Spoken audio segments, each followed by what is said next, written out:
और इस वक्त देश के प्रधानमंत्री नरेंद्र मोदी राज्यसभा में राष्ट्रपति के अभिभाषण पर बोल रहे हैं। क्या कुछ कह रहे हैं, सीधे आपको सुनाते हैं। सारे विषयों को लेकर के विस्तार से चर्चा की है। देश को आगे की दिशा भी दिखाई है। आदरणीय राष्ट्रपति जी का अभिभाषण प्रेरक भी था, प्रभावी भी था और हम सब के लिए भविष्य के काम का मार्गदर्शन भी था। मैं आदरणीय राष्ट्रपति जी के उद्बोधन पर धन्यवाद करने के लिए उपस्थित हुआ हूं।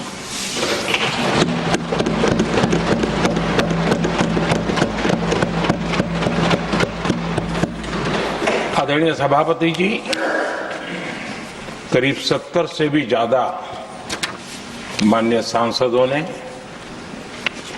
अपने बहुमूल्य विचारों से इस आभार प्रस्ताव को समृद्ध करने का प्रयास किया है।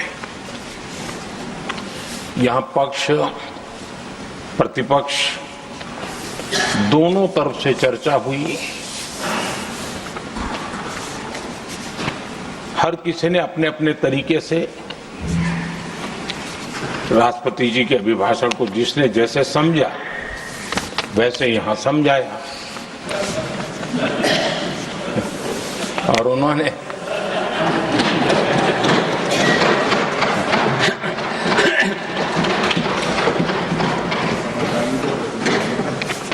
आदरणीय सभापति जी, यहां पर सबका साथ सबका विकास, इस पर बहुत कुछ कहा गया। मैं समझ नहीं पाता हूं कि इसमें कठिनाई क्या है। सबका साथ सबका विकास, ये तो हम सबका दायित्व है और इसीलिए तो देश ने हम सबको यहां बैठने का अवसर दिया है और उसमें, लेकिन जहां तक कांग्रेस का सवाल है, उनसे सबका साथ सबका विकास, इसके लिए कोई अपेक्षा करना मैं समझता हूं कि बहुत बड़ी गलती हो जाएगी।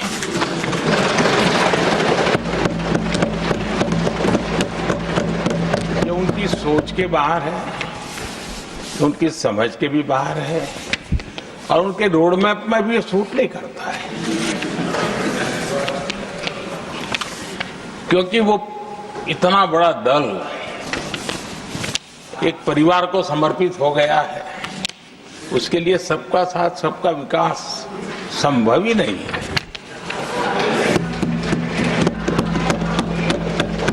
आदरणीय सभापति जी,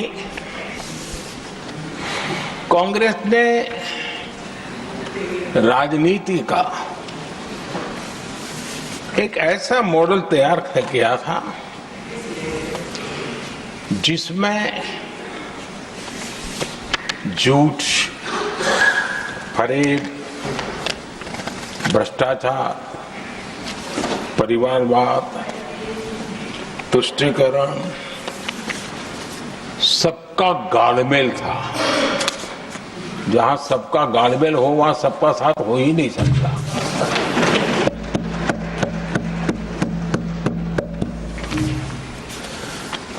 आदरणीय सभापति जी, कांग्रेस के मॉडल में सर्वोपरि है फैमिली फर्स्ट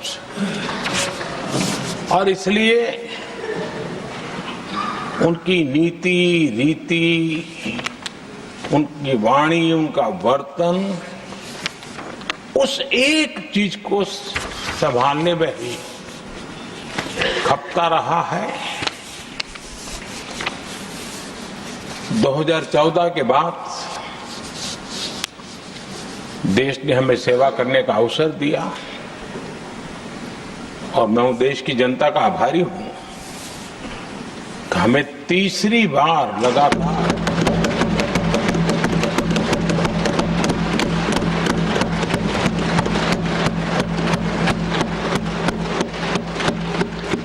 ये तीसरी बार जनता यहां पहुंचाती है।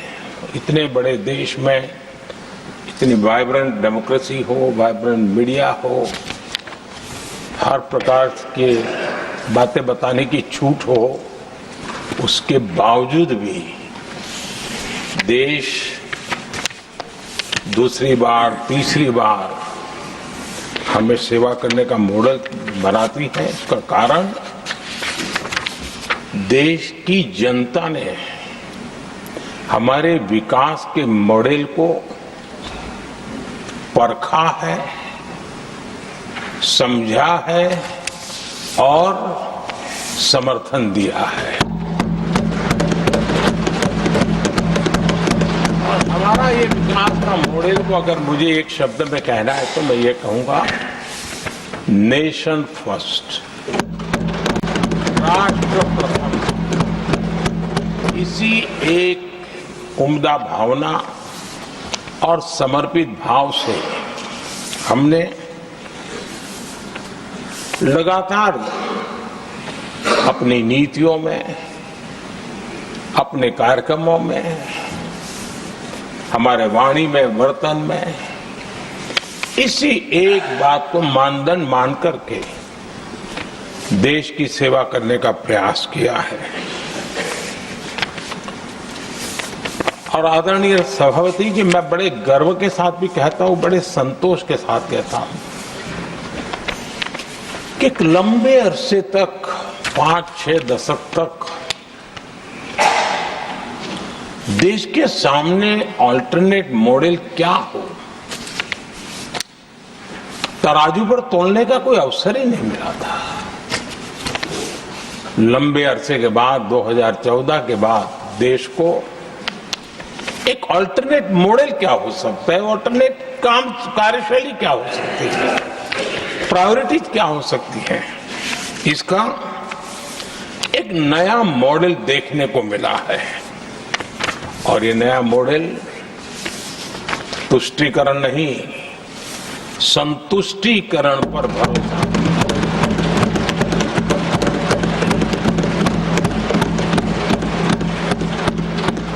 पहले के मॉडल में, खास करके कांग्रेस के कालखंड में,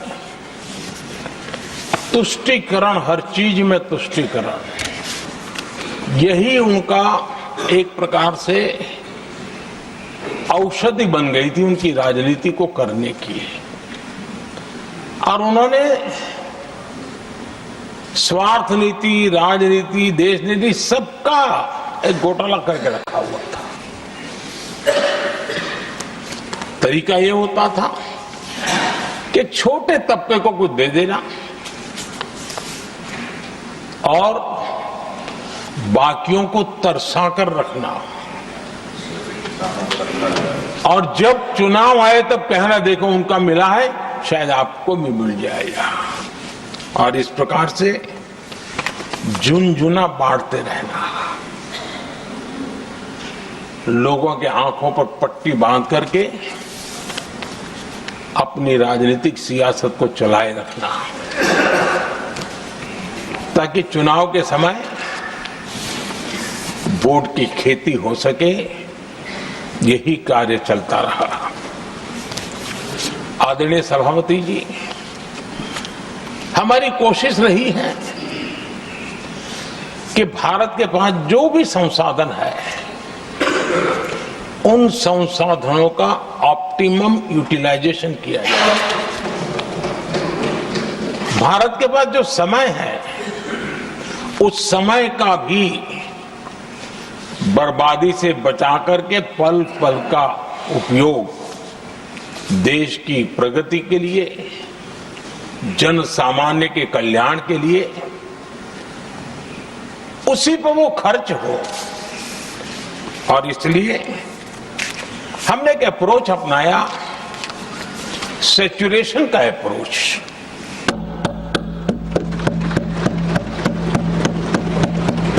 पैर उतने ही लंबे करने जितनी चादर हो। लेकिन जो योजना बने, जिनके लिए वो योजना बने, उनको वो 100% उसका बेनिफिट होना चाहिए। किसी को दिया, किसी को नहीं दिया, किसी को लटका करके रखा और उसको हमेशा प्रताड़ित करते रखना और उसको निराशा की गर्त में धकेल देना, उन सिचुएशन से हमने बाहर आकर के सैचुरेशन अप्रोच की ओर हमारे काम को आगे बढ़ाया है। बीते दशक में हमने हर स्तर पर सबका साथ सबका विकास की भावना को जमीन पर उतारा है और वो आज देश में जिस प्रकार से बदलाव नजर आ रहा है, फल के रूप में हम अनुभव करने लगे हैं।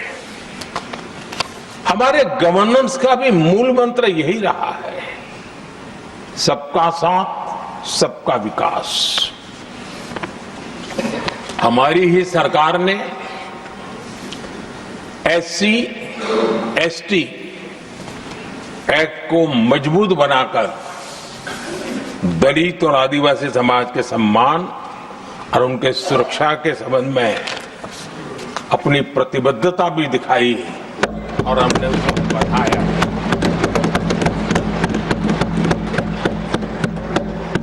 आदरणीय सभापति जी, आज जातिवाद का जहर फैलाने के लिए भरपूर प्रयास हो रहा है, लेकिन 3 दशक तक दोनों सदन के ओबीसी एमपीस और सभी दलों के ओबीसी एमपीस सरकारों से मांग करते रहे थे कि ओबीसी आयोग को संवैधानिक दर्जा दिया जाए। ठुकरा दिया गया, इनकार किया गया, क्योंकि शायद उस समय उनकी राजनीति को ये सूट नहीं करता होगा, क्योंकि तुष्टीकरण की राजनीति के और फैमिली फर्स्ट की राजनीति में जब वो बैठेगा तब तक वो चर्चा तक के हित में भी नहीं आता है। आदरणीय सभापति जी, ये मेरा सौभाग्य है कि हम सब ने मिलकर के 3 दशक से मेरे ओबीसी समाज ने जिस बात के लिए मांगे की, आशाएं रखी, जिसको निराश करके रखा गया था, हमने आकर के इस आयोग को संवैधानिक दर्जा दिया।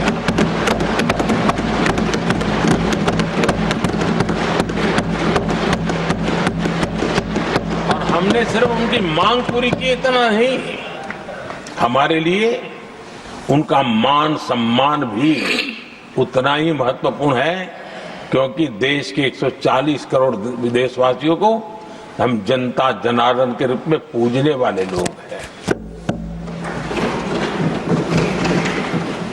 आदरणीय सभापति जी, हमारे देश में जब जब आरक्षण का विषय आया तो उसको एक तंदुरुस्त तरीके से समस्या के समाधान के लिए सत्य को स्वीकार करते हुए करने का प्रयास नहीं हुआ।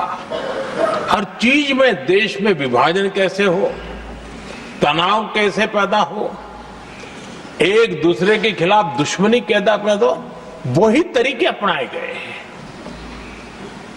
देश आजाद होने के बाद जब ये प्रयास हुए हैं, इसी तरीके से हुए हैं। पहली बार हमारी सरकार ने एक ऐसा मॉडल दिया और सबका साथ सबका विकास के मंत्र की प्रेरणा से दिया कि हमने सामान्य वर्ग के गरीब को 10% आरक्षण दिया, बिना तनाव के, बिना किसी का छीन करके।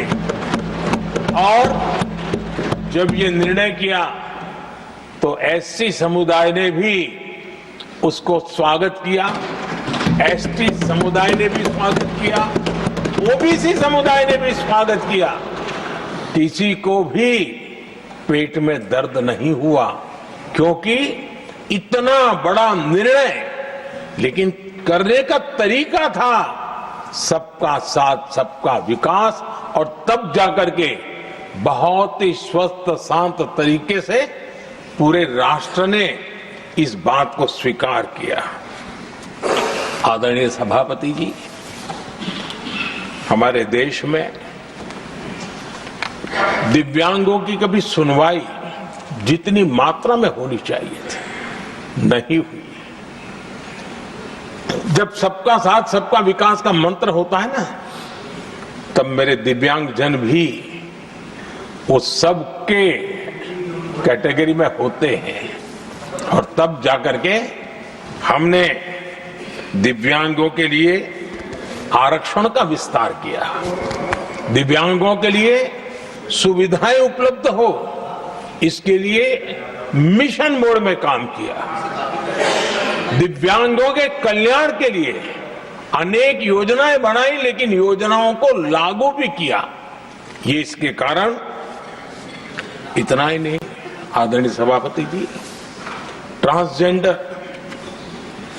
ट्रांसजेंडर कम्युनिटी के अधिकारों को लेकर के हमने उसको कानूनी रूप से उसको पुख्त करने के लिए प्रामाणिकता पूर्वक प्रयास किया।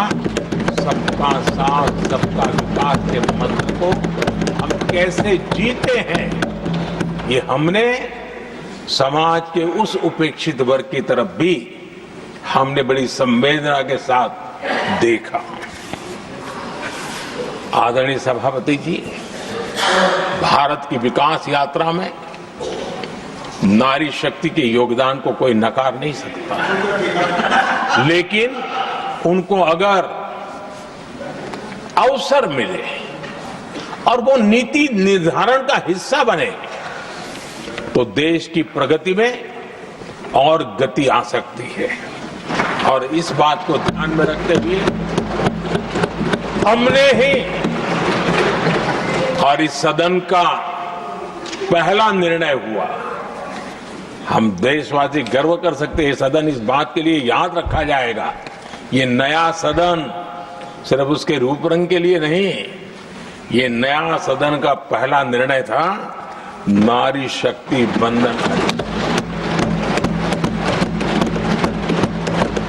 इस नए सदन को हम किसी और तरीके से भी कर सकते थे, हम हमारी वाहवाही के लिए भी उपयोग कर सकते थे, पहले भी होता था, लेकिन हमने तो मातृशक्ति की वाहवाही के लिए इस सदन का आरंभ किया था, और मातृशक्ति के आशीर्वाद से ये सदन अपना कार्य आरंभ किया है।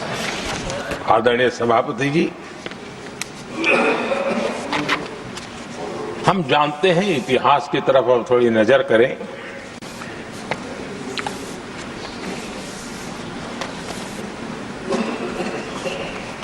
यानी मैं कह रहा हूं इसलिए नहीं, बाबा साहब आंबेडकर के साथ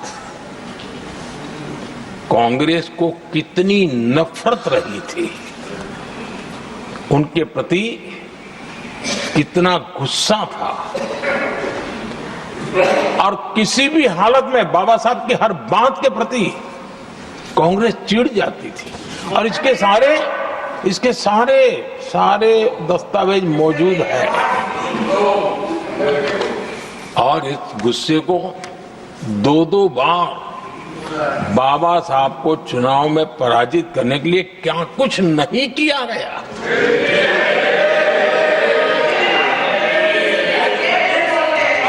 कभी भी बाबा साहब को भारत रत्न के योग्य नहीं समझा गया। आदरणीय सभापति जी, कभी भी बाबा साहब को भारत रत्न योग्य नहीं समझा गया।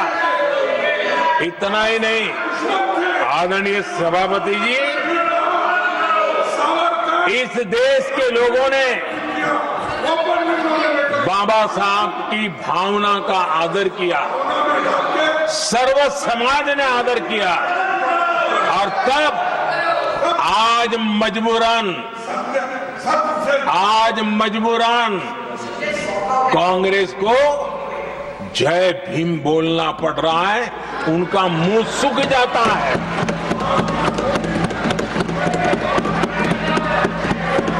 और आदरणीय सभापति जी, ये कांग्रेस भी रंग बदलने में बड़ी माहिर लग रही है। इतनी तेजी से अपना नकाब बदल देते हैं, ये इसमें साफ साफ नजर आ रहा है। आदरणीय सभापति जी, आप कांग्रेस का अध्ययन करेंगे तो कांग्रेस की राजनीति, जैसे हमारा मूल मंत्र रहा सबका साथ सबका विकास, वैसा उनका हमेशा रहा कि दूसरे की लकीर छोटी करना।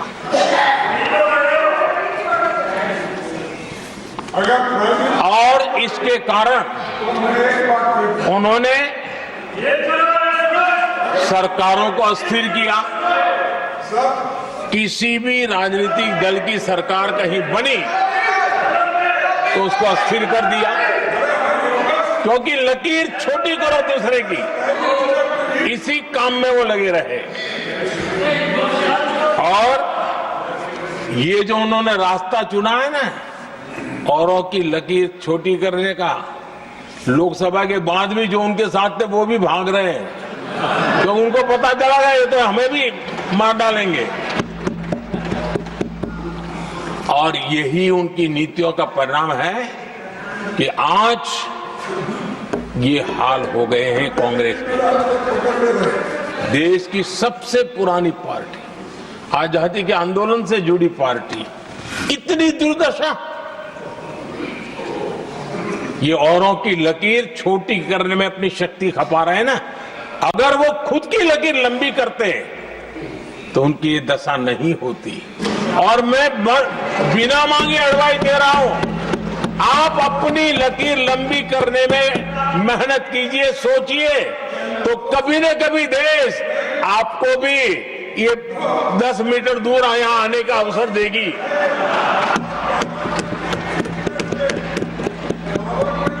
आदरणीय सभापति जी, बाबा साहब ने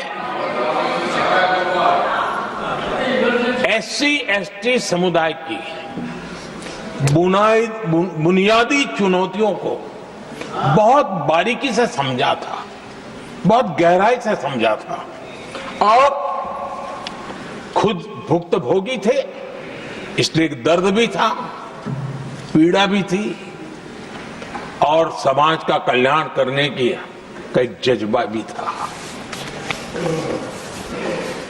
और बाबा साहब ने SC/ST समुदाय के आर्थिक उन्नति के लिए एक स्पष्ट रोडमैप देश के सामने प्रस्तुत किया था, उनकी बातों में प्रस्तुत होता था। और बाबा साहब ने एक बहुत महत्वपूर्ण बात कही थी, मैं उनका कोट पढ़ना चाहता हूं। बाबा साहब ने कहा था, भारत एक कृषि प्रधान देश है, लेकिन दलितों के लिए ये आजीविका का मुख्य साधन बन ही नहीं सकता। ये बाबा साहब ने कहा था। उन्होंने आगे कहा था, और इसके कई कारण हैं। पहला, भूमि खरीदना उनके सामर्थ्य से बाहर है। दूसरा, अगर उनके पास धन भी हो तो भी उनके लिए भूमि खरीदने का कोई अवसर नहीं है। बाबा साहब ने ये एक एनालिसिस किया था और इस परिस्थिति का एनालिसिस करते हुए उनको तो सुझाव था, उन्होंने आग्रह किया था कि दलितों के साथ, हमारे आदिवासी भाई बहनों के साथ, वंचितों के साथ ये जो अन्याय हो रहा है, ये जो मुसीबत में जीने के लिए वो मजबूर हो रहे हैं, इसका एक उपाय है देश में इंडस्ट्रियलाइजेशन को बढ़ावा दिया जाए। औद्योगिकरण के पक्षकार थे बाबा साहब, क्योंकि औद्योगिकरण करने के पीछे उनकी कल्पना साफ थी। स्किल बेस्ड जॉब्स और एंटरप्रेन्योरशिप के लिए, आर्थिक आत्मनिर्भरता के लिए दलित, आदिवासी, वंचित समूहों को एक अवसर मिलेगा और उसे वो उत्थान का एक सबसे महत्वपूर्ण हथियार मानते थे। लेकिन आजादी के इतने सालों के बावजूद भी, इतने साल कांग्रेस को सत्ता में रहने का अवसर मिला, तब भी बाबा साहब की इन बातों को पर गौर करने का भी उनको समय नहीं था। उन्होंने बाबा साहब की इस विचारों को पूरी तरह खारिज कर दिया। एससी एसटी समुदाय की आर्थिक लाचारी बाबा साहब समाप्त करना चाहते थे। उसे कांग्रेस ने ऐसा उल्टा काम किया कि उसको गहरा संकट बना दिया।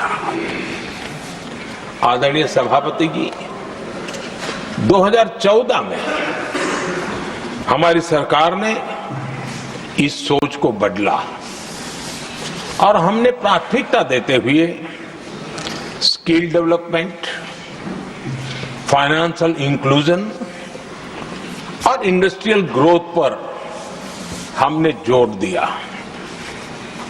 हमने पीएम विश्वकर्मा योजना बना करके समाज का वो तबका जिसके बिना समाज की रचना ही संभव नहीं है, और हर गांव में छोटे छोटे रूप में बिखरे हुए समाज, जो पारंपरिक कार्य करने वाले हमारे विश्वकर्मा भाई बहन, लोहार हो, कुम्हार हो, समाज के सोनार हो, ऐसे सारे जो वर्ग के लोग हैं, पहली बार देश में उनके लिए कोई चिंता हुई और उनको ट्रेनिंग देना, टेक्नोलॉजिकल अपग्रेडेशन के लिए नए औजार देना, डिजाइनिंग में उनको मदद करना, आर्थिक सहायता करना, उनके लिए बाजार उपलब्ध कराना, ये सारा दिशाओं में एक विशेष काम हमने अभियान चलाया हुआ है। और समाज का ये वर्ग है जिसकी तरफ किसी ने ध्यान नहीं दिया, और समाज नियंत्रण में जिसका महत्वपूर्ण रोल है, उस विश्वकर्मा समाज की हमने चिंता। आदरणीय सभापति, हमने मुद्रा योजना शुरू करके जिन लोगों को पहली बार उद्यम के क्षेत्र में आना था, उनको निमंत्रित किया, उनको प्रोत्साहित किया। बिना गारंटी को लोन देने का एक बहुत बड़ा अभियान हमने चलाया, ताकि समाज में ये बहुत बड़ा समुदाय है जो आत्मनिर्भरता के अपने सपने को पूरा कर सके, और उसमें बहुत बड़ी सफलता मिली। हमने एक योजना और भी बनाई, स्टैंड अप इंडिया, जिसका मकसद था एससी एसटी समुदाय के हमारे भाई बहन और कोई भी समाज की महिला, उसको बैंक से 1 करोड़ रुपए का बिना गारंटी को लोन, ताकि वो अपना कारोबार, और हमने इस बार बजट में इसको डबल कर दिया है। और मैंने देखा है कि लाखों ऐसे नौजवान इस वंचित समुदाय से, या लाखों बहनें आज मुद्रा योजना के द्वारा अपना कारोबार करना शुरू किया है, और खुद को तो रोजगार पाया ही, लेकिन उन्होंने किसी 1-2 और लोगों को भी रोजगार दिया है। आदरणीय सभापति जी, हर कारीगर का सशक्तिकरण, हर समुदाय का सशक्तिकरण, और जो बाबा साहब का सपना था उसको पूरा करने का काम मुद्रा योजना के माध्यम से हमने किया है। आदरणीय सभापति जी, जिसको किसी ने नहीं पूछा उसको मोदी पूजता है।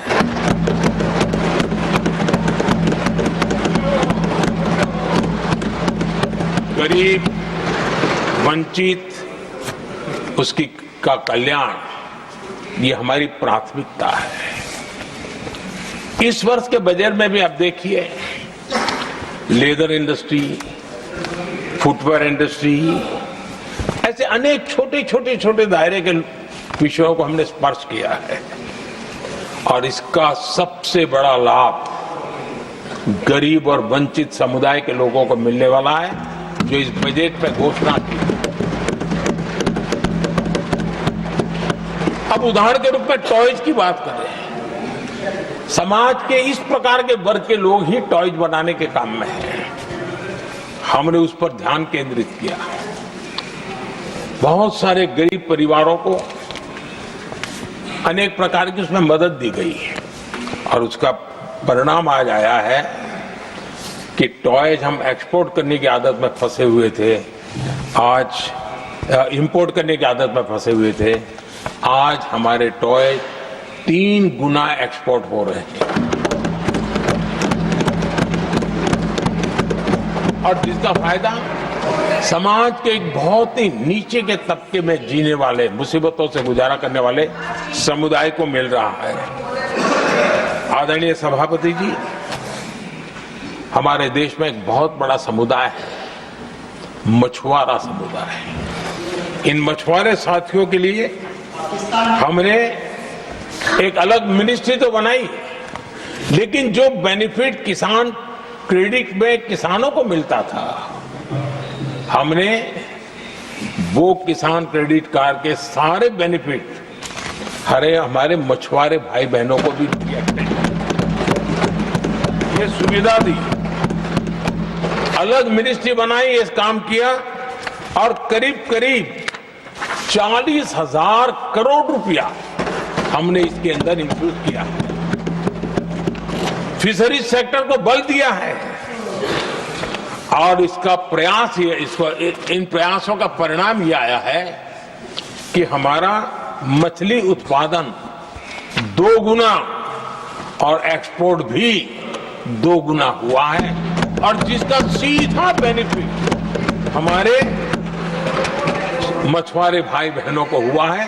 यानी समाज के सबसे उपेक्षित हमारे बंधु हैं, उनको हमने सबसे ज्यादा प्राथमिकता दे करके हमने काम करने का प्रयास किया है।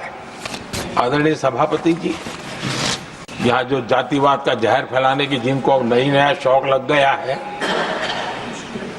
हमारे देश के आदिवासी समाज, उन आदिवासी समाज में भी कई स्तर की स्थितियां हैं। कुछ समूह ऐसे हैं जिनकी संख्या बहुत कम है और जो करीब देश में 200-300 जगह पे बिखरे हुए हैं और कुल आबादी उनकी बहुत कम है, लेकिन वो ऐसे उपेक्षित रहे हैं, उनकी बारीकियों को जाने तो दिल दहलाने वाली बात है। और मेरा सद्भाग्य रहा कि राष्ट्रपति जी से इस विषय में मुझे काफी गाइडेंस मिला, क्योंकि उस समाज को काफी निकट से राष्ट्रपति जी जानती है और उसी में से आदिवासी समाज में भी बहुत वंचित अवस्था में जीने वाला एक जो छोटा तबके के लोग और बिखरे पड़े लोग हैं, उनको विशेष रूप से योजना में लाने का प्रयास हुआ और हमने पीएम जनमन योजना बनाई और 24,000 करोड़ रुपए ताकि उनको कुछ सुविधाएं मिले, उनके कल्याण के काम हो और वे भी सबसे पहले तो अन्य आदिवासी समाज की बराबरी तक तो पहुंचे और फिर पूरे समाज की बराबरी करने के लिए योग्य बने। उस दिशा में हमने काम किया है। आदरणीय सभापति जी, समाज के अलग अलग तबकों की चिंता तो की है। हमने देश के अलग अलग भूभाग में भी कुछ ऐसी स्थितियां हैं कि जिसमें बहुत पिछड़ापन है। जैसे हमारे सीमावर्ती गांव, उनको बैकवर्ड विलेज करके छोड़ दिया गया था, आखिरी गांव करके छोड़ दिया गया था। हमने सबसे पहले मनोवैज्ञानिक परिवर्तन लाया। हम ये जो दिल्ली पहले और बाद में सब धीरे धीरे धीरे जो जाए दूर जाता जाए आखिर चला जाए, हमने बदल दिया। हमने तय किया कि सीमा पर जो लोग हैं वो पहले और वो अंदर की तरफ आता जाए। जहां सूरज की किरण सबसे पहले आती है और जहां सूरज की आखिरी किरण भी जिनके पास होती है, ऐसे आखिरी गांव उनको हमने फर्स्ट विलेज के रूप में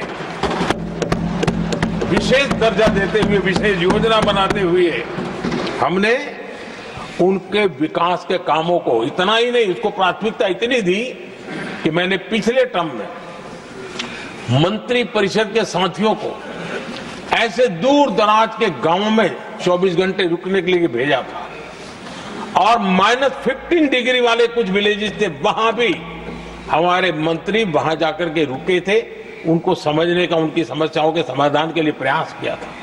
और हमने 15 अगस्त 26 जनवरी में जो मेहमान बुलाते हैं उसमें भी ये जो सीमा पर बसे हुए हमारे पहले विलेज है, आज उनके प्रधानों को हम 26 जनवरी 15 अगस्त को बुलाते हैं। राष्ट्रपति जी के यहाँ एट होम में होते हैं, क्योंकि हमारी कोशिश है सबका साथ सबका विकास, और इसलिए खोजते रहते हैं कि हम किसको, अभी भी पहुंचना बाकी है, चलो जल्दी करो। आदरणीय सभापति जी, वाइब्रेंट विलेज की योजना देश की सुरक्षा के लिए भी बहुत उपयोगी हो रही है, बहुत महत्वपूर्ण हो रही है, और हम उसको भी बल दे रहे हैं। आदरणीय सभापति जी, राष्ट्रपति जी ने गणतंत्र के 75 वर्ष के मौके पर संविधान निर्माताओं से प्रेरणा लेने का भी आग्रह अपने अभिभाषण में किया है। मैं आज बड़े संतोष के साथ कह सकता हूं कि हमारे संविधान निर्माताओं की जो भावना थी,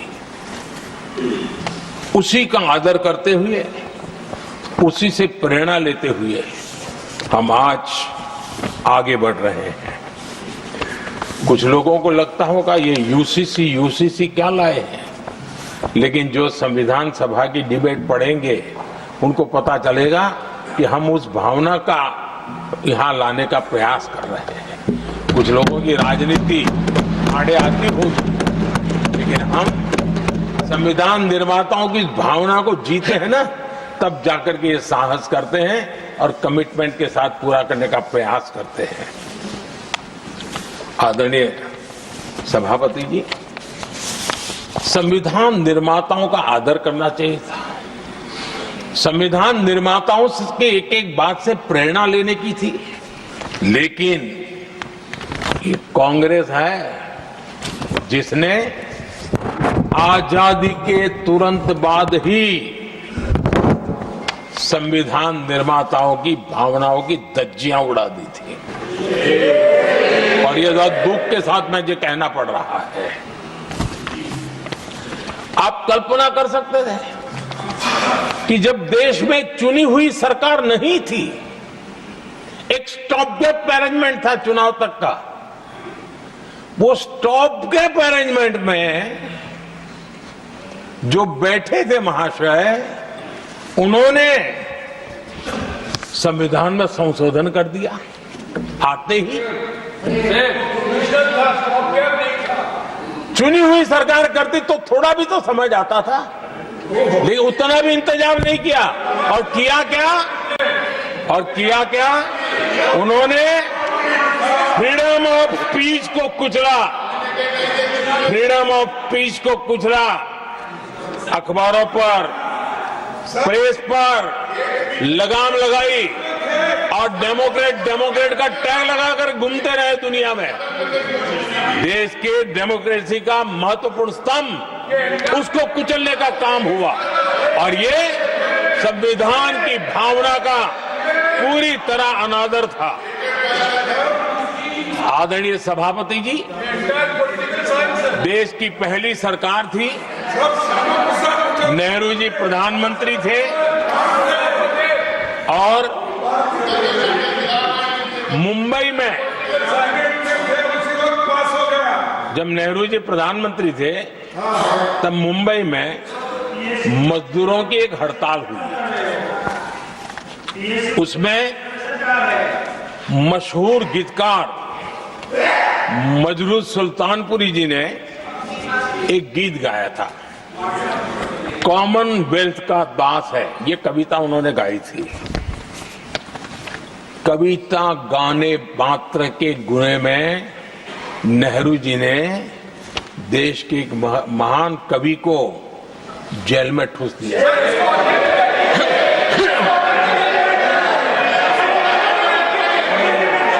मशहूर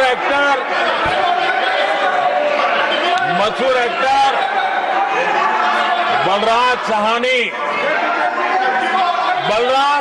जी सिर्फ एक जुलूस में शामिल हुए थे, आंदोलन करने वालों के जुलूस में शामिल हुए थे, इसलिए बलराज साहनी जी को जेल में बंद कर दिया गया।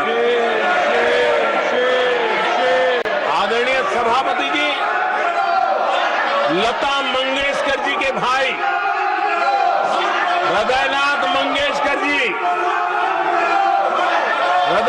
मंगेशकर जी ने वीर सावरकर पर एक कविता स्वरबद्ध करके आकाशवाणी पर प्रस्तुत करने का योजना बनाई। इतने मात्र पर हृदयनाथ मंगेशकर जी को आकाशवाणी से हमेशा के लिए बाहर कर दिया गया। आदरणीय सभापति जी, इसके बाद देश ने इमरजेंसी का भी दौर देखा है। आदरणीय सभापति जी, इस देश ने इमरजेंसी का भी दौर देखा है। संविधान की किस प्रकार से कुचला गया, संविधान के स्पिरिट को किस प्रकार से रौंदा गया, और वो भी सत्ता सुख के लिए किया गया, ये देश जानता है। और इमरजेंसी में प्रसिद्ध सिने कलाकार देवानंद जी से आग्रह किया गया कि वे इमरजेंसी का समर्थन करें पब्लिकली। देवानंद जी ने साफ साफ इमरजेंसी पर समर्थन करने से इनकार कर दिया। उन्होंने हिम्मत दिखाई, और इसलिए दूरदर्शन पर देवानंद जी की सभी फिल्मों को प्रतिबंधित कर दिया गया।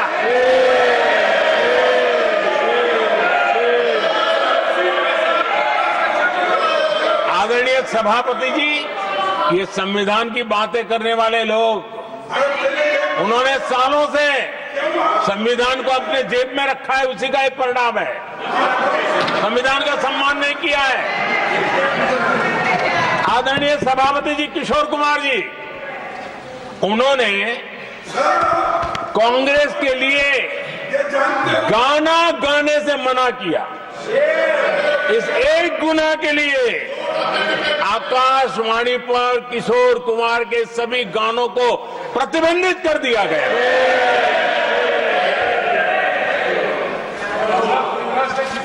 आदरणीय सभापति जी, मैं इमरजेंसी के उन दिनों को भूल नहीं सकता, और शायद आज भी वो तस्वीरें मौजूद है।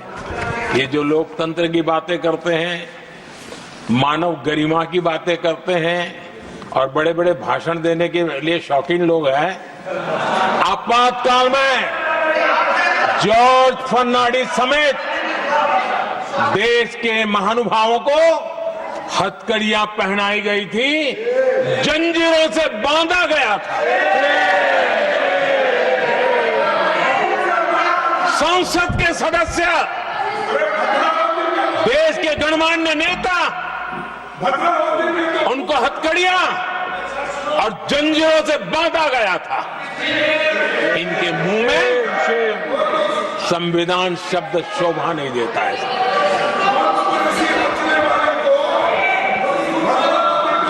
आदरणीय सभापति जी, सत्ता सुख के लिए, शाही परिवार के अहंकार के लिए इस देश के लाखों परिवारों को तबाह कर दिया गया, देश को जेल खाना बना दिया गया।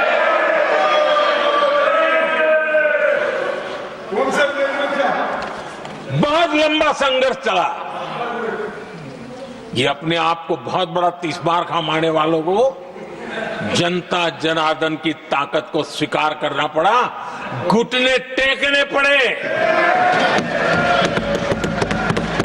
और देश में जनता जनार्दन के सामर्थ्य से इमरजेंसी हटी।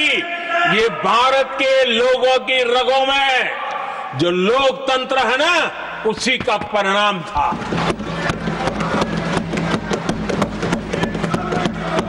हमारे माननीय खड़गे जी आपके सामने बढ़िया बढ़िया शेर सुनाते रहते हैं और उनका शौक है शेर सुनाने का, और सभापति जी आप भी बड़ा मजा लेते हैं।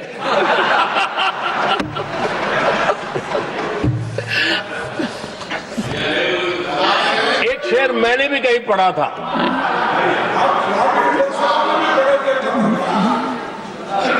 तमाशा करने वालों को क्या खबर, तमाशा करने वालों को क्या खबर, हमने कितने तूफानों को पार कर दिया जलाया है, हमने कितने तूफानों को पार कर दिया जलाया है। आदरणीय सभापति जी, मैं आदरणीय खड़गे जी वरिष्ठ नेता है और मैं हमेशा सम्मान करता हूँ, और इतना लंबा समय सार्वजनिक जीवन ये छोटी बात नहीं है। और मैं इस देश में चाहे शरद राव हो चाहे खड़गे जी हो, इन सब का, मैं हमारे देवगौड़ा जी बैठे हैं, ये असामान्य सिद्धियां हैं उनके जीवन की जो उन्होंने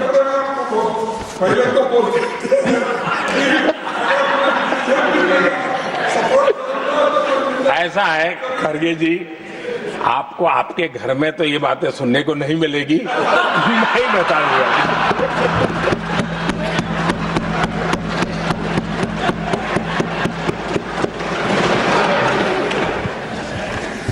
इस बार मैं देख रहा था कि खड़गे जी कविताएं पढ़ रहे थे, लेकिन जो बातें बता रहे थे, और आपने बड़ा सही पकड़ा था कि जरा बताओ तो सही भी ये कविता है कब की है?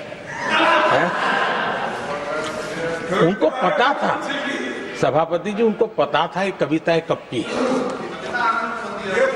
भीतर कांग्रेस की दुर्दशा का इतना दर्द पड़ा था, लेकिन वहां हालत यह है कि बोल नहीं सकते, तो उन्होंने सोचा ये अच्छा मंच है, यही बोल दें।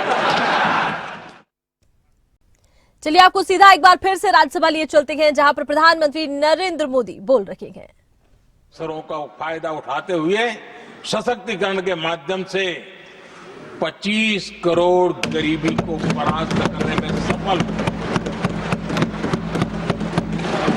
25 करोड़ लोगों को गरीबी से बाहर निकालना है हमारे लिए गर्व का विषय है कि हमने एक बहुत बड़ा काम किया है।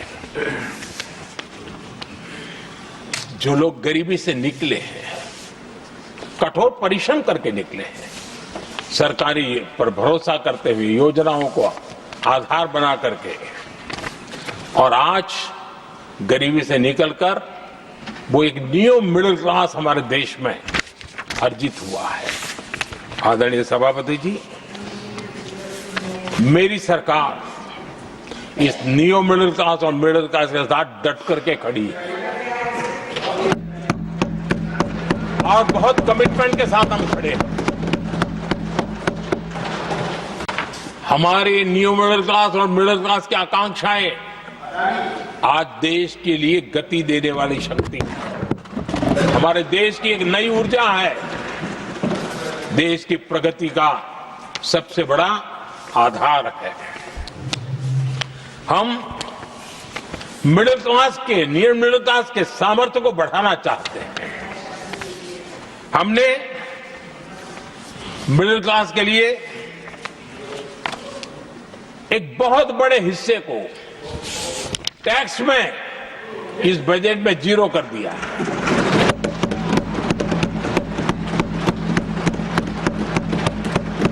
2013 में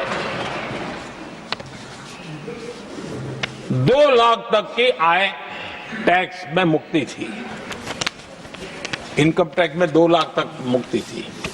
आज हमने 12 लाख तक टैक्स में मुक्ति कर दी। हम 70 साल से ऊपर के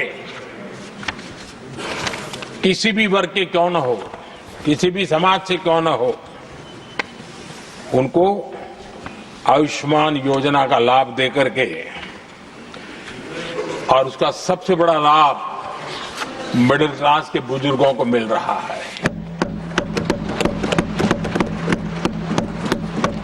आदरणीय सभापति जी, हमने देश में 4 करोड़ घर बनाकर हमारे देशवासियों को दिए, जिसमें से 1 करोड़ से ज्यादा घर शहरों में बने हैं। हमने घर खरीदने वालों के साथ बहुत बड़ा फ्रॉड हुआ करता था, उनको सुरक्षा देना बहुत जरूरी था, और इसी सदन में हमने रेरा का कानून बनाया है, जो आज मध्यम वर्ग के घर के सपने के खिलाफ जो रुकावटें थी, उसको दूर करने एक महत्वपूर्ण हथियार बना है। इस बार बजट में स्वामी इनिशिएटिव लाया गया है, जो हाउसिंग प्रोजेक्ट अटके हुए हैं, जिसमें मध्यम वर्ग के पैसे रुके हुए हैं और उनकी सुविधाएं अटकी हुई हैं, उनके उस काम के लिए 15,000 करोड़ रुपया इस बजट में हमने आवंटित किया है, ताकि मध्यम वर्ग के उन सपनों को पूरा कर सकें। आदरणीय सभापति जी, स्टार्टअप का रिवॉल्यूशन जिसको आज दुनिया ने देखा है, और उसका एक प्रभाव भी है। ये स्टार्टअप चलाने वाले कौन है? ये स्टार्टअप चलाने वाले नौजवान ज्यादातर मिडिल क्लास के नौजवान हैं। आज पूरी दुनिया भारत के प्रति आकर्षित है, खास करके G20 समूहों की देश के 50-60 स्थानों पर जो मीटिंगें हुई, उसके कारण भारत को जो पहले सभी दिल्ली, मुंबई या बेंगलुरु मानते थे, भारत को विशालता का उनको पता चला है, और आज विश्व का भारत के टूरिज्म के प्रति आकर्षण बढ़ा है। और जब टूरिज्म बढ़ता है तो व्यवसाय के भी अनेक अवसर आते हैं, और उसका लाभ भी हमारे मिडिल क्लास को बहुत मिलने वाला है, उनके आय के साथ। आदरणीय सभापति जी, आज हमारा मिडिल क्लास आत्मविश्वास से भरा हुआ है, और ये अभूतपूर्व है। ये अपने आप में एक बहुत बड़ा सामर्थ्य बना देता है देश का, और मुझे पूरा विश्वास है कि भारत का मध्यम वर्ग विकसित भारत के संकल्प को साकार करने के लिए कमर कस करके खड़ा हो गया है, हमारे साथ चल पड़ा है। आदरणीय सभापति जी, विकसित भारत के निर्माण में सबसे बड़ा रोल देश के युवाओं का है। हमें डेमोग्राफी का डिविडेंड, उस पर हमारा भी बल है। जो अभी स्कूल कॉलेज में है, वही विकसित भारत के सबसे बड़े लाभार्थी बनने वाले हैं, और इसलिए उनके अंदर एक स्वाभाविक भाव है कि जैसे जैसे उनकी उम्र बढ़ेगी, वैसे वैसे देश की विकास की यात्रा बढ़ेगी, और जो उनके लिए एक बहुत बड़ा और एक प्रकार से विकसित भारत का बेस हमारे यहाँ स्कूल कॉलेज के नौजवान है, वो हमारा सामर्थ्य है। पिछले 10 साल में लगातार इस तबके को, इस बेस को मजबूत करने के लिए हमने बहुत सोची समझी रणनीति के तहत काम किया है। 21वीं सदी की शिक्षा कैसी होनी चाहिए, शिक्षा नीति के लिए पहले सोचा तक नहीं गया। जो चलता है चलने दो, जैसा होता है होते रहो। करीब 3 दशक के अंतराल के बाद नई राष्ट्रीय शिक्षा नीति लेकर के हम आए। 3 दशक के अंतराल, इस नीति के तहत बहुत सारे इनिशिएटिव है। उसमें एक की मैं चर्चा करता हूं, पीएम श्री स्कूल। ये पीएम श्री स्कूल आज करीब 10-12 हजार स्कूल ऑलरेडी बन चुके हैं और नए बनाने की दिशा में हम आगे बढ़ रहे हैं। आदरणीय सभापति जी, एक महत्वपूर्ण निर्णय हमने शिक्षा नीति में बदलाव लाया है। मातृभाषा में पढ़ाई और मातृभाषा में परीक्षा, इस पर हमने बल दिया है।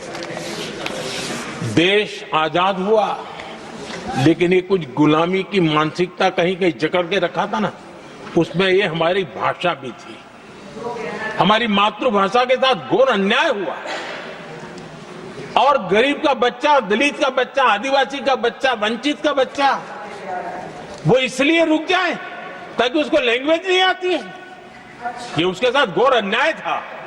और सबका साथ सबका विकास का मंत्र मुझे चैन से सोने नहीं देता था। और इसमें मैंने कहा कि देश में मातृभाषा में शिक्षा, मातृभाषा में डॉक्टर बने, मातृभाषा में इंजीनियर बने। जिनको अंग्रेजी भाषा पढ़ने नसीब नहीं हुई, उनके सामर्थ्य को हम रोक नहीं सकते। हमने बहुत बड़ा बदलाव किया है और उसके कारण आज गरीब माँ का, विधवा माँ का भी बच्चा आज डॉक्टर इंजीनियर के सपने देखने लगा। आदिवासी युवाओं के लिए एकलव्य मॉडल स्कूलों का हमने विस्तार किया है। 10 साल पहले करीब 150 एकलव्य विद्यालय थे, आज 470 है, 470 हो। और अब हम 200 और ज्यादा एकलव्य स्कूल की दिशा में आगे बढ़ रहे हैं। आदरणीय सभापति जी, हमने सैनिक स्कूलों में भी बहुत बड़ा रिफॉर्म किया और सैनिक स्कूलों में हमने बेटियों को भी प्रवेश की व्यवस्था की। आप स्वयं सैनिक स्कूल के विद्यार्थी रहे। पहले बेटियों के लिए उसके दरवाजे बंद थे और आप भी जानते हैं कि सैनिक स्कूलों का महात्मा क्या होता है, उसका सामर्थ्य क्या होता है, जिसने आप जैसे व्यक्तियों को जन्म दिया है। अब वो अवसर मेरे देश की बेटियों को भी मिलेगा। हमने सैनिक स्कूल के दरवाजे खोल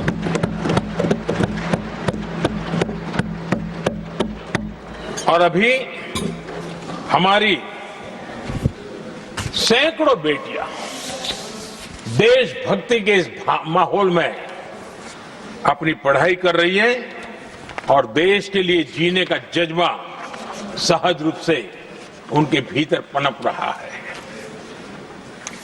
आदरणीय सभापति जी, युवाओं के ग्रूमिंग में एनसीसी की बहुत बड़ी भूमिका है। हम में से जो भी एनसीसी के संपर्क में रहा है उसे मालूम है कि उस उम्र में और उस कालखंड में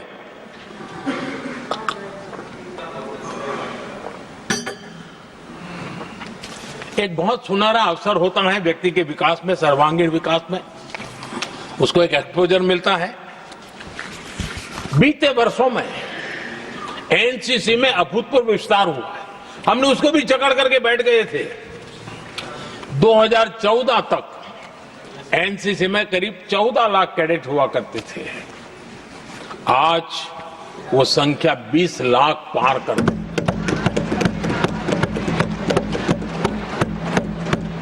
आदरणीय सभापति जी, देश के युवाओं में जो उमंग है, उत्साह है, नया कुछ कर गुजरने की इच्छा है, रूटीन काम से भी हटकर के कुछ करने का उनका इरादा है, ये साफ नजर आता है। जब मैंने स्वच्छ भारत अभियान चलाया, मैंने देखा कि आज भी कई शहरों के नौजवानों की टोलियां अपने तरीके से स्वयं प्रेरणा से स्वच्छता के अभियान को आगे बढ़ा रही है। कोई झुग्गी झोपड़ी में जाकर के शिक्षा के लिए काम कर रहे हैं, कई नौजवान कुछ न कुछ कर रहे हैं। इन सारी बातों को देख करके हमें लगा कि देश के युवाओं को एक अवसर मिलना चाहिए, संगठित रूप से प्रयास होना चाहिए, और इसके लिए हमने माय भारत एक आंदोलन शुरू किया है। मेरा युवा भारत, माय भारत। आज करीब 1.5 करोड़ से ज्यादा युवाओं ने उसमें अपनी रजिस्ट्री करवाई है, और देश के वर्तमान विषयों पर चर्चा करना, मंथन करना, समाज को जागरूक करना, सक्रियता से ये नौजवान अपनी प्रेरणा से कर रहे हैं।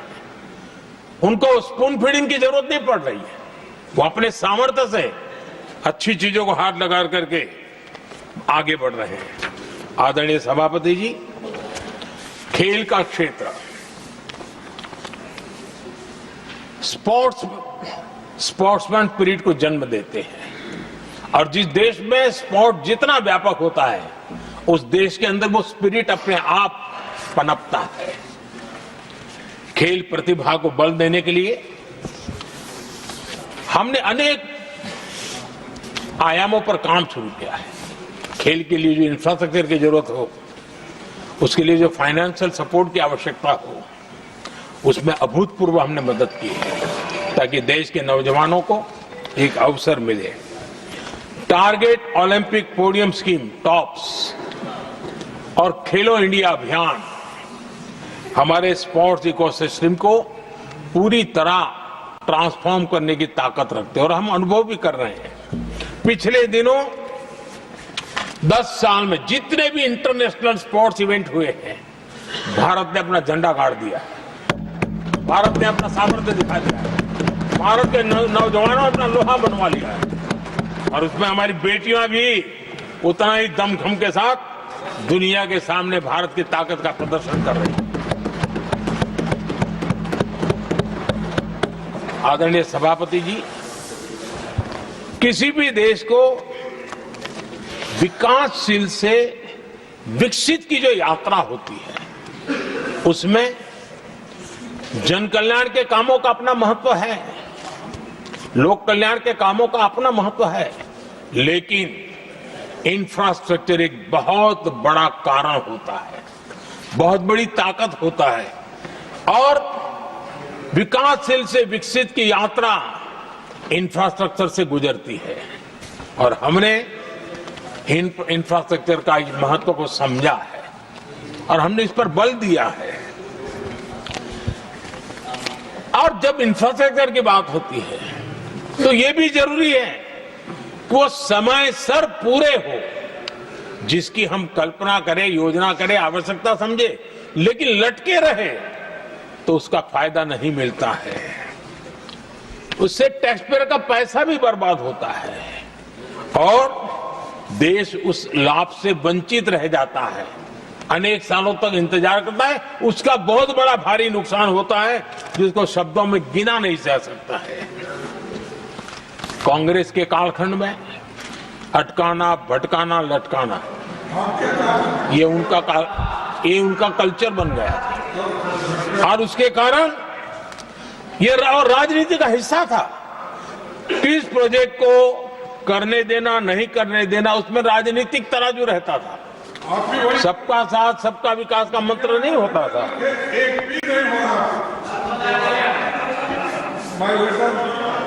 इस कांग्रेस कल्चर से मुक्ति पाने के लिए हमने एक प्रगति नाम की व्यवस्था बनाई, और नियमित रूप से मैं स्वयं इस प्रगति प्लेटफॉर्म के माध्यम से इंफ्रास्ट्रक्चर का प्रोजेक्ट्स का डिटेल मॉनिटरिंग करता हूं। कभी ड्रोन से भी उस एरिया की वीडियोग्राफी और लाइव इंटरेक्शन करता हूं, काफी मैं उसमें इन्वॉल्व रहता हूं। करीब करीब 19 लाख करोड़ रुपए के ऐसे जो प्रोजेक्ट अटके पड़े हुए थे किसी न किसी कारण से, राज्य और केंद्र का कोऑर्डिनेशन नहीं होगा, एक डिपार्टमेंट का दूसरे डिपार्टमेंट से कोऑर्डिनेशन नहीं होगा, फाइलों में कहीं लटका पड़ा होगा, इन सारी चीजों का रिव्यू करता हूं। और ऑक्सफोर्ड यूनिवर्सिटी ने उस पर अध्ययन किया, इस प्रगति के हमारे इनिशिएटिव पर, और बहुत बड़ा उसने अच्छा रिपोर्ट दिया है। और उसमें उसने एक बहुत बड़ा सुझाव दिया है।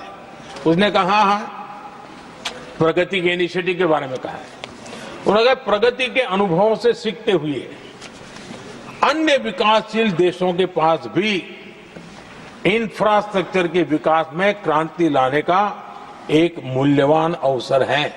ये प्रगति को सभी डेवलपिंग कंट्रीज के लिए उन्होंने ये सुझाव दिया। पहले काम कैसे होते थे, मैं तथ्यों के साथ कुछ उदाहरण देना चाहता हूं ताकि पता चले कि कैसे देश को नुकसान किया गया है।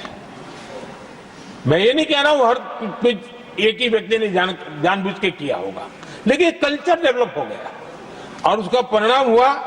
अब देखिए उत्तर प्रदेश में हम एग्रीकल्चर, किसान, भाषण तो बहुत बढ़िया दे देते हैं, अच्छा लगता है, भड़काने का काम करने में क्या जाता है, कुछ इन्वेस्टमेंट तो है ही नहीं, भड़काते रहो दुनिया को, कोई काम तो करना नहीं है। उत्तर प्रदेश में कृषि के लिए एक अहम योजना थी, सरयू नहर परियोजना।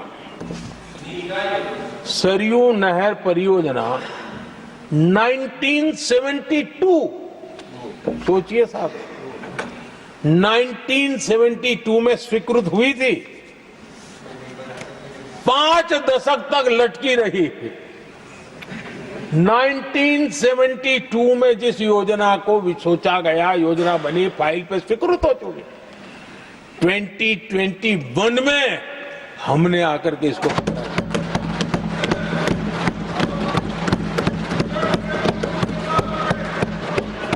आदरणीय सभापति जी, जम्मू कश्मीर की Udhampur Srinagar Baramulla rail line, Udhampur Srinagar Baramulla rail line in 1994 में स्वीकृत हुई थी। 1994 में ये रेल लाइन भी बरसों तक लटकी रही। 3 दशक बाद आखिरकार हमने 2025 में इसे पूरा किया।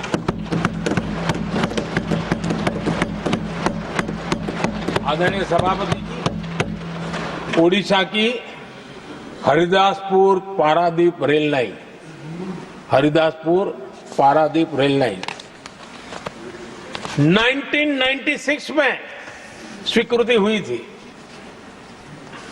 ये भी बरसों तक अटकी रही और ये भी 2019 में हमारे कार्यकाल में पूरी हुई। आदरणीय सभापति जी, असम का बोगीबिल ब्रिज 1998 में स्वीकृत हुआ था, ये भी हमारी सरकार ने 2018 में पूरा किया।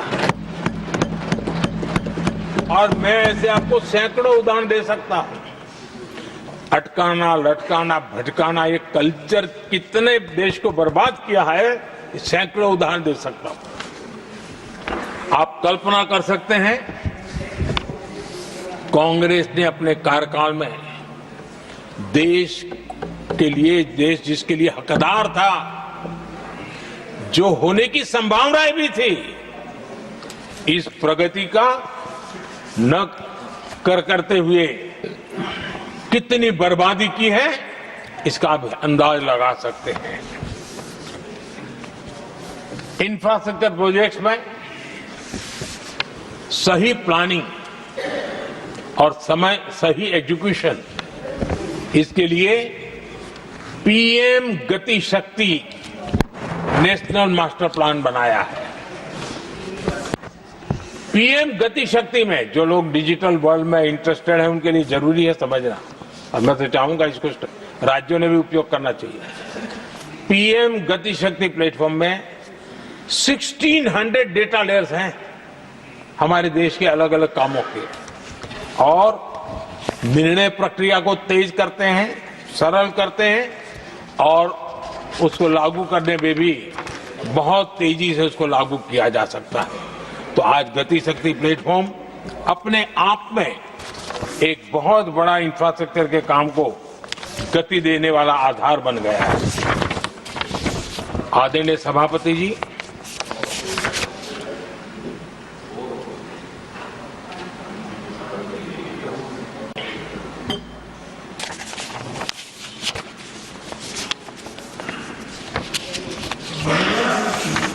आज के नौजवानों को ये जानना बहुत जरूरी है कि उनके माँ बाप को मुसीबतों से जिंदगी क्यों गुजारनी पड़ी, देश की ऐसी हालत क्यों हुई, उनको जानना बहुत जरूरी है। अगर बीते दशक में डिजिटल इंडिया के लिए हम प्रोएक्टिव न होते, हम कदम न उठाते, तो आज जैसी सुविधाएं लेने में हमें कई साल इंतजार करना पड़ता। ये हमारे प्रोएक्टिव डिसीजन और प्रोएक्टिव एक्शन का परिणाम है कि आज हम समय के साथ या कहीं कहीं समय से आगे चल रहे हैं।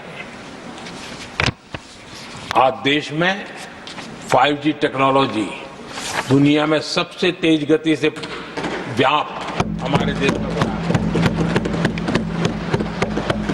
आदरणीय सभापति जी, मैं अतीत के अनुभवों से कह रहा हूं, कंप्यूटर हो, मोबाइल फोन हो, एटीएम हो, ऐसी कई टेक्नोलॉजी दुनिया के कई देशों में हमारे से बहुत पहले पहुंच चुकी थी, लेकिन भारत में आते आते दशकों बीत गए तब जाकर के पहुंचा। अगर मैं हेल्थ की बात करूं, बीमारी की बात करूं, टीकाकरण की बात करूं, जैसे चेचक, बीसीजी का टीका, जब हम गुलाम थे तब दुनिया में वो टीकाकरण हो रहा था, कुछ देशों में हो चुका था, लेकिन भारत में ये दशकों बाद आया। पोलियो की वैक्सीन हमने दशकों तक इंतजार करना पड़ा, दुनिया आगे बढ़ चुकी थी, हम पीछे रह गए थे।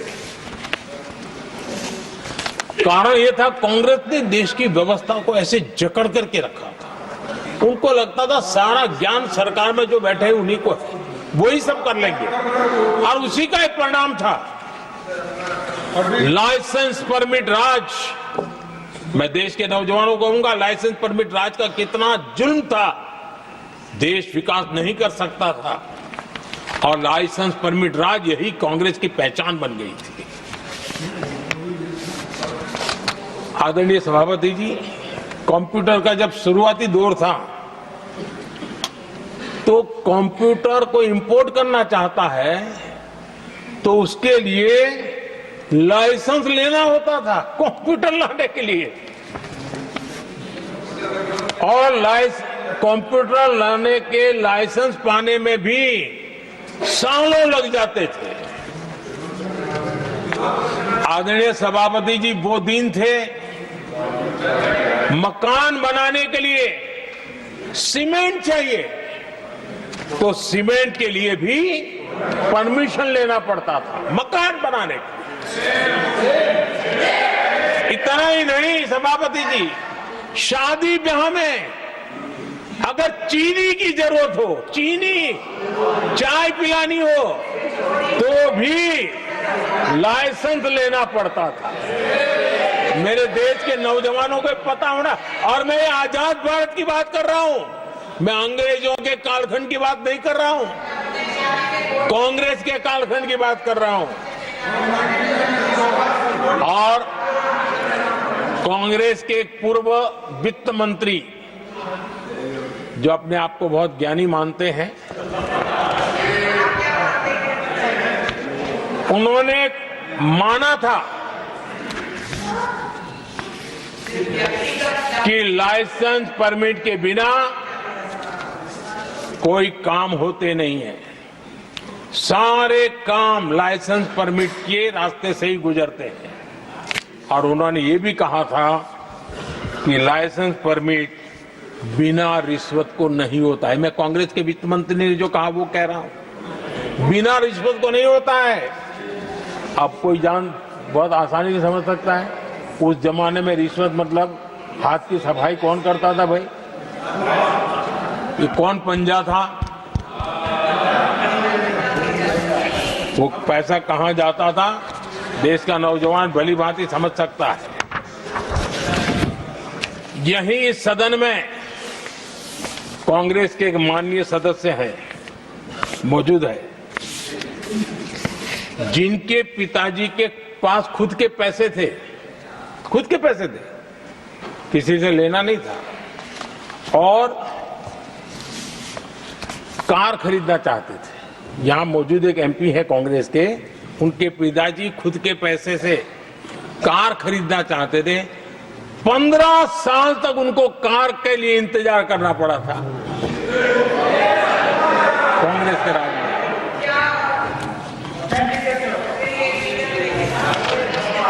आदरणीय सभापति जी, हम सब जानते हैं स्कूटर लेना हो तो बुकिंग करवा के पैसा देना, 8-8, 10-10 साल एक स्कूटर खरीदने में लग जाता था। और अगर मजबूरी में स्कूटर मानो बेचना पड़ा तो उसके लिए सरकार से परमिशन लेनी पड़ती थी। यानी कैसे देश चलाया इन लोगों ने। और इतना ही नहीं, गैस सिलेंडर एमपी को कूपन दिया जाता था, कि तुम इलाके में 25 लोगों को गैस कनेक्शन दे सकते हो। गैस सिलेंडर के लिए कतार लगती थी। टेलीफोन कनेक्शन, नाक को दम आ जाता था टेलीफोन कनेक्शन के लिए।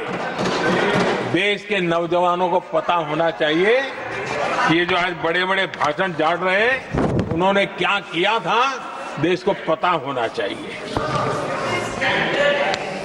आदरणीय सभापति जी, ये सारी पाबंदियां और लाइसेंस राज की नीतियों ने भारत को दुनिया की सबसे धीमी आर्थिक वृद्धि दर में धकेल दिया।